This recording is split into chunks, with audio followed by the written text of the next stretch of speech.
We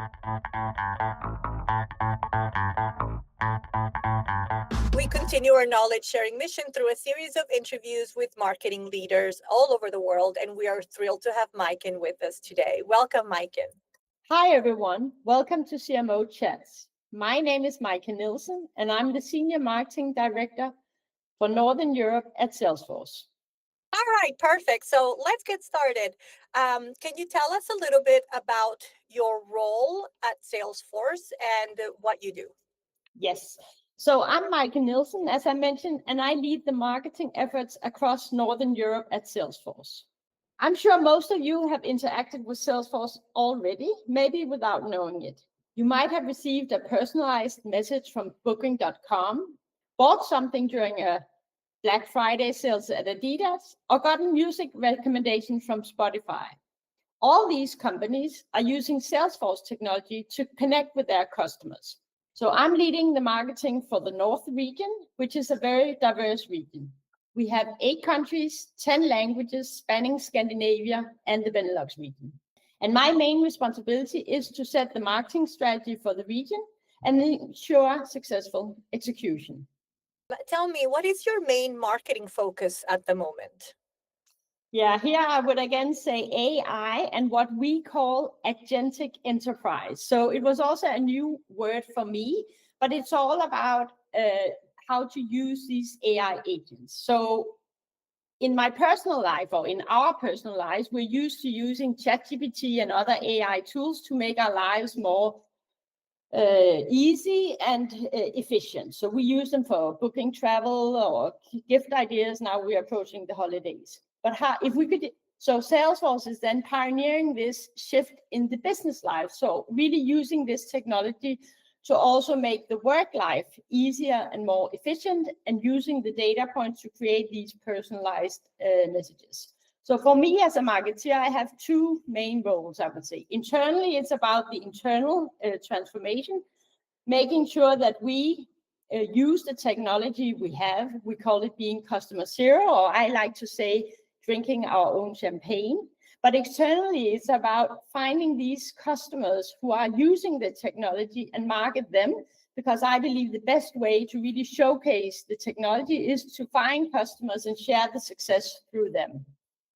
I'm going to steal that drinking our own champagne sentence. I'm telling you right now, I absolutely love it. That's incredible. Thank you for that. How do you define success in marketing? Yeah, so at Salesforce, again, we have all these frameworks, but we have a very successful framework that our CEO and founder 26 years ago came up with. And it's a framework where we define the vision, our values, the methods, obstacles, and measurements. So across the whole company, it works as our North Star, and it's guiding how we work together. And it's also a way to agree on what metrics we should be measuring.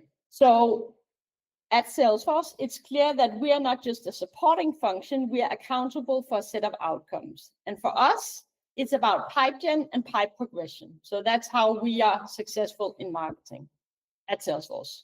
Okay, so you're focused on building pipeline. That's how you measure your success. Yeah. What would you say is the biggest challenge that marketers are facing today? And I ask this also with just what you said right now, right? So that's how you measure it. Everyone's kind of measuring it in a different way. Everyone's kind of measuring success in different ways right now, which obviously is a challenge, because in the past it was just database and you were just looking at the numbers and that's how you measure success. Today, there's all kinds of different factors. But other than that, what do you think are the biggest challenges that marketers are facing nowadays? I'm personally, what keeps me awake at night, or what I think is a big change, is this the way we move away from traditional search, because now we're in an environment that's dominated by these large language models and AI. So in the near future, I'm quite sure we will be marketing and selling to AI agents. So how do we really make sure that we have a strategy that answers this paradox? But at the same time, of course, we need to make sure that we're innovative and we create these memorable experiences or customer experience. But I think it'll be a huge challenge for us as well to really make sure that we we understand the large language models and how we will appear in the search results. All right. Now, I'm conscious that I'm talking to someone who works at Salesforce, and Salesforce is currently hosting one of the most iconic events of the year. Everybody knows when your flagship event is happening. It's all over the internet. It's all over LinkedIn. It's, like I said, absolutely iconic, and everyone loves it. So, keeping that in mind, what is the most successful or engaging event that you feel you have hosted or organized in the past year? So it's great that you mentioned our flagship event, Dreamforce, that was just taking place. So it's actually, I would say, when we launched this new technology, Agentforce, a year ago, we had a Danish customer. I'm from Denmark, and a Danish customer in the North region, Pandora, a Danish jewelry brand, but globally known, who bought into our solution, but also accepted to be part of this global brand campaign. So we got them to be on the poster in all major airports, train stations. They're touring the whole world with the story, telling all our customers how they are being successful with our technology. And since this was my customer, my campaign, I'm extremely proud that they're now part of the main stage at Dreamforce, sort of with their story that came from our region. So for me, that made me very, very proud. And I would say it's one of the most successful campaigns I've done. And Pandora is very, very famous as well. Are they making a special Dreamforce charm just to Yes. commemorate the occasion? Yes. Oh, that's amazing. So you have to go to get that charm. Yeah. Oh, that's so cool. I love that. That is an amazing idea. It's the first thing that came to mind because I know they commemorate different things with different charms. I'm a Pandora user, so I'm very aware, but that's actually very, very cool. Yeah. Well done. Very successful indeed. You should go on their website and try their agent called Gemma. Gemma will help you with your with my purchases. Yeah, exactly. Especially now around the Christmas season, it's very important. Exactly. What career advice would you give to someone who is just starting or looking to start in the marketing industry? I would say maybe number one, be curious, really understand what's the company you're working for, what's the company selling, and who are the buyers. Really understanding these two things are key to understanding what you need to market. And curiosity is so important. Yeah, curiosity. And then I would also say, now we have talked a lot about technology. I would say second, of course, but I would also encourage new marketers to embrace technology and innovation. There's so much technology happening, but also looking at other industries, what are they doing? See where you can find inspiration to enhance what you're doing in your own industry. And then finally, actually the most important one, I would say, is really to find out what brings you joy and excitement. I think it's important to have this in mind because we can be so caught up with work that we forget what really drives us and makes us excellent. And actually, I believe that if you find something that brings you joy and excitement, then you'll excel at whatever you do. Especially in marketing, where I think the personal factor and the enthusiasm and the energy really make such a difference. So yeah, absolutely. Thank you. Now we've discussed the challenges that marketers are facing. Let's talk about the advantages. So what would you say are the advantages that marketers, marketing directors in particular, so leaders in marketing, have today that may not have been available in the past?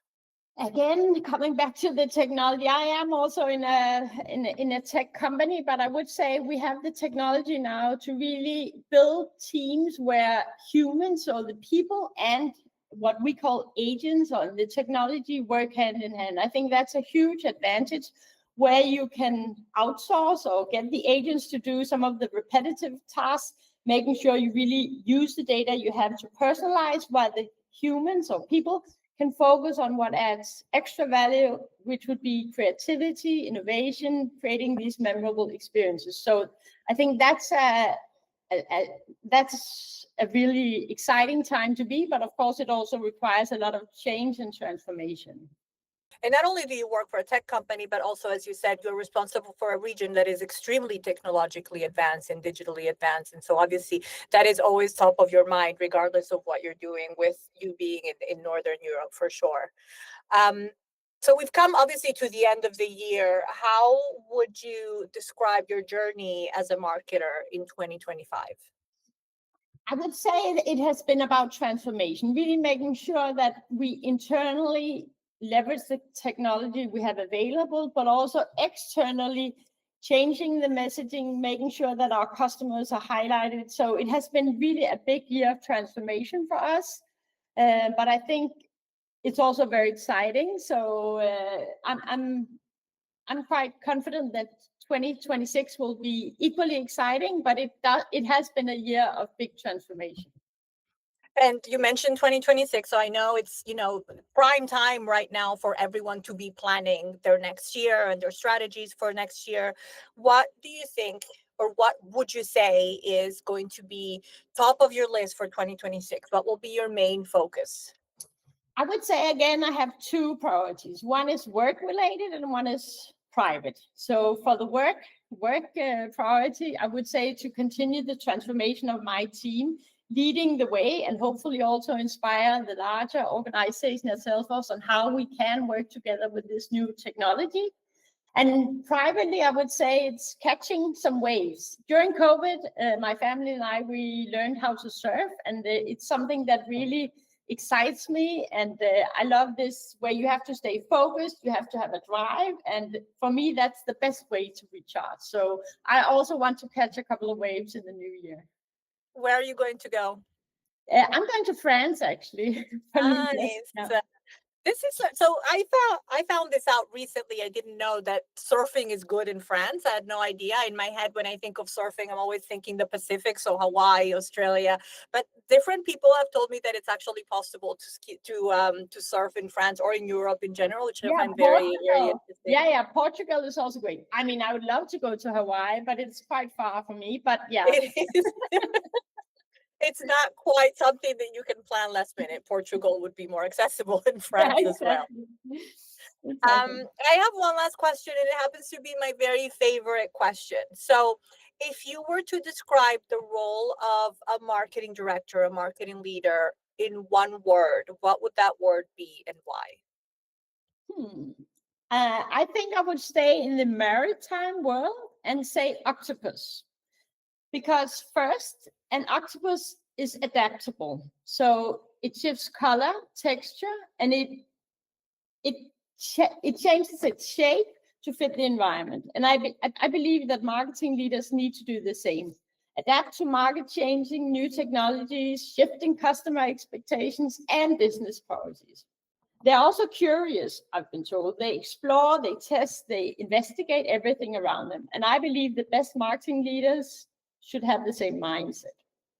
And finally, I would call it empowered autonomy, because I've learned that the arms of an octopus can act independently while staying aligned to one brain. So great marketing leaders build teams the same way. The teams can move fast with ownership, make smart decisions, with a leader who stays focused on the vision and not micromanagement. So octopus would be my word.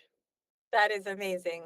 And an octopus also has 8 arms and has their arms in everything. So the marketing team has really a say in everything in the company. You're kind of the octopus. So you've got one hand in sales, you've got one hand in finance. So that's a great word, and it definitely applies.